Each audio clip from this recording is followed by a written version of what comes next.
£3,000 was going to fine him. They threatened him with everything because they didn't want the press, did they? They didn't want the bad press, did they? His press company legged it. Yeah. About 5 minutes later, a lady came up from the council to update the landlords because obviously they want an end of this obviously demonstration because obviously it's shown what they are. No good. What they want to do, an end of this demonstration. The council obviously is, I'm here for the long run, not just for the weekend. I'm for the forever. Love it. Love it. Well, it's still been there now, I know. Fucking brilliant. They've only done that because what they're doing now. It's not about me, it's about everybody who sits in the street in this country. This government is now they're ready to share. What's that mean? Amen. And like you say, you know what I mean, we're all here, we're all standing together, you know what I mean, all my friends and everything, so obviously, thank you obviously for all your support and everything. I really appreciate it, you know what I mean. All everyone else and being very kind to us. Thank you. So that was the that's the chain, obviously. That's the chains wrapped round you, and you was tied up to the tunnel. Now take this. Hi guys, how are we doing? I hope you guys are well. All right, listen up. We're here with Foxy. Man, how's it got to this point? What we did from the council, we got to this point. We're here, guys, at Lancaster Town Hall, as you can see. Now, this is a place where Foxy's been staying for the last 17 months, chap. And is that enough? We reached out to the council reached out to him actually because we put a lot of pressure by social media. The council have reached out to Foxy yesterday and they said, "Oh, we've got potentially two properties which you can move into one of them." Foxy was well excited. We was excited. We couldn't believe. That's what it's always, isn't it? Yeah. I couldn't believe it. And they said tomorrow we're going to give you a call. Have they called us today? So they've not called us today, but we called them. And we said, "Hey, what time's the appointment to go and see the house?" No, that wasn't the case. What do you mean, well, that wasn't the case? Well, it might be today, it might be tomorrow, we don't know. We don't know what's going on. Right, so is he not viewing the property then? No. I said, "So what is your involvement then?" She was like, "Well, what has it got to do with you? None of your business, etc." And then she was really talking nice to me.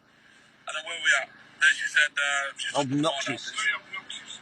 Yeah. I just said it there. Exactly. So then we rang her back an hour later and we asked her, we said, "What is your job?" And she said to deal with emergency housing. Emergency housing. Now, is there anything else of emergency of a 61-year-old man homeless on the street? Would this be classed as an emergency? It beggars belief policies. Yeah. So today, what are we doing? So what is your vision now? Like I'm going to change myself to obviously this place here and obviously and just see just teach them, you know what I mean? Tell them, you know what I mean? Don't make false promises. This is not just about me. It's about everybody else that sleeps in the street. Somebody's got to take a stance against government policies about the homeless people. So he is chaining himself at the town hall in Lancaster. I've tried my best. I've spoken to him. Is there anything I can do for the video? I know I spoke to him before. Is there anything I can do to stop you from doing this? No, absolutely not. Could I? Tell me, I'll stand here until I die before, you know what I mean? So what if they was to offer you a flat tomorrow? No. Why are you doing it? Well, I'm doing it for everybody else that's homeless in the street. They've got to recognise, they've got to actually recognise all this. This is not just about me, this is about everybody. He's sick and tired of it, chat. So here we are, Lancaster. Please come over and say hello. Come and see him. This is in chains for the foreseeable future, chat. Look at this. We've had the.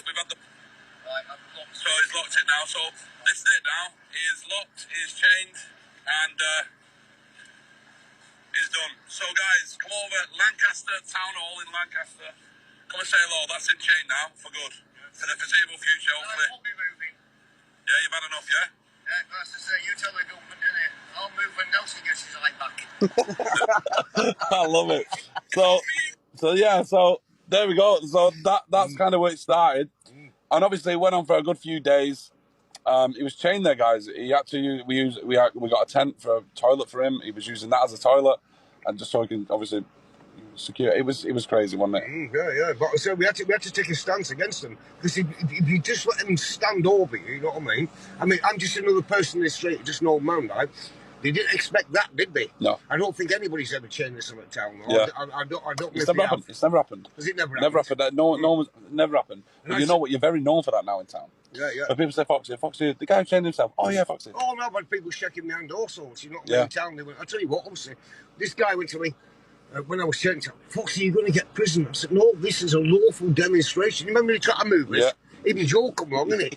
Even I said to her, yeah, is the wedding still on? She was called into the office, wasn't she? So what's this about you and Foxy getting married? That's how I said to her, what worries me, right? She's in charge of you, you're inspector.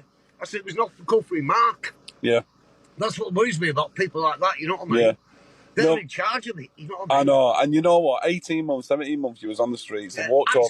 The worst part about it is that woman. She was at paper a few weeks ago. Did you not see No. her? Head of the town. I've got the paper. She's the head of the thing, right? And she stepped over me. I remember that morning because I saw bad. You know what I mean? He's asleep in the doorway in the sleeping bag, guys, and the head of the town hall. Head of the town hall stepped over him to get into the doorway. It's beggars, but And I said to him, excuse me, are you?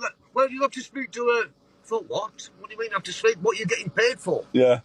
And that was our fight, wasn't it? That was what we was fighting for.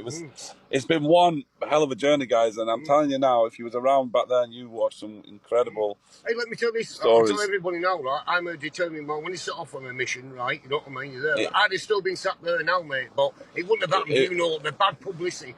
And she kept coming out, can we be friends? I said, we can't possibly be friends. This is a council, my friend, because I've shamed and named you. Yeah, and that's and you know what? That's true, because what they was doing, they was going up to Foxy and they were showing him, like, they were saying things like, "Is there anything we can do, Foxy? Come on, we don't want you like this. Come on." But 18 months they were standing over him, right, ignoring him. That moment, that morning when you see that woman stand over her, you could look up her skirt. Yeah, she was stood over you that much. You could have quite easily, and when you did, you asked her if you could have some help, and she said no. She didn't want help then. She didn't want to help you then. But all of a sudden, the media's there. Everyone's like, then she wanted the help. I told you, he legged it. Even the guards legged it, didn't they? Because remember, you had that soldier. You had the soldier on patrol. It was, he came around. Because I was getting threatened off the guards. We're going to drag you off the steps. I mean, he looked a tasty lad, him and all, didn't he? You know, he's a good lad, Dave. Fucking good lad. He came from bottom of the country, didn't he? That's just right, to stand here, just to be. And I'd visitors from down south and everywhere. It was people coming from everywhere to support you. I mean, really, we should go around the country. I told you, I'll chain myself to... you can't chain yourself to number 10 down the street, but, you know, outside the gates... Yeah, there's them railings. You can, I'd chain myself, said, right, I've got somewhere to live. Now we'll carry the fight on, innit? And you know, mate... And listen, I'm telling you now, Foxy would. Because let me say, this is...